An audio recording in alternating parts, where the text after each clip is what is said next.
Hi everyone, Rick Bray with BT BOCES Instructional Support, and in this video I'd like to show you response validation within Google Forms. This is a way to confirm the answer input for a form, and it's also a way to give feedback, but that feedback can be a little limited that we'll see as we go on here. Now, response validation can be used for a couple different question styles. The ones that we're going to look at today are for short answer questions and paragraph. Just because I think those are the ones that might be used most commonly. To activate the response validation, you want to click on your question so that it's selected, and then click on the three dots in the lower right-hand corner of the question and select response validation. That's going to bring up this row that basically lets you set the condition. You can say that the response needs to be a number, text, whether it's the length of the response, or a regular expression. And then once you select that, you'll get some conditions, right? For number, we can see all these different things. What's just a heads up for text, notice there's no match. It's just contain or doesn't contain, which means it could have more or less than what you want. So if you're trying to match up a word, I would suggest going with a regular expression because that can match.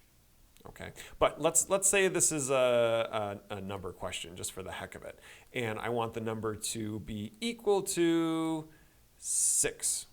Great, that's wonderful. That's where you put what the answer is, right? Is in that little box after the condition. This next one says custom error text. That's what's going to show up when the student doesn't respond correctly. But you want to be careful. You always want to put something in this space. Why? Well, let's take a look at the quiz as it is.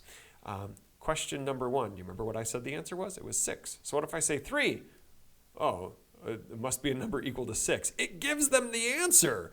And that's because I don't have custom error text in. This is what shows up when the student is wrong. So I might say try again. Right? Now watch what happens when I do this. If I put in my answer is 23, try again. Right? So again, the big thing here is that you want to make sure that you always put in some custom error text. If just a heads up again, if you're doing regular expression, it won't show up, but it's just a safety measure with that one. Something I do want to show you though is if I set this equal to text and I say that it has to contain and I say my answer, you're going to see why I want that one here. We'll say try again. So there we go. That's all set and good.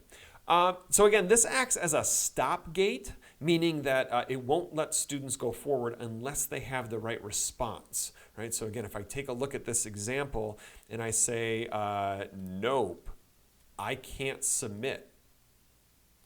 I do not have the ability to submit until I get the right answer.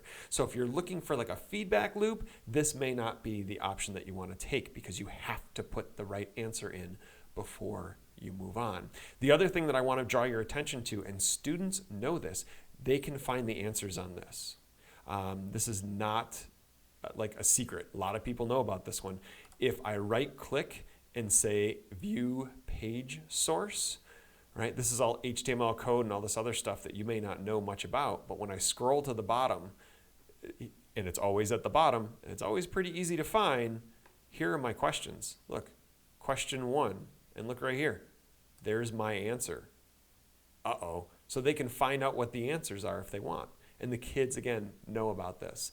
So using data validation for an assessment may not be the best option. There's some other options that Google has put out, which are Google Forms as a quiz. There's lots of other things out there too, but we're going to talk about that in the next video. But there you go, response validation within Google Forms. If you have any questions about this or anything else EdTech related, please feel free to email me. And as always, thank you for watching.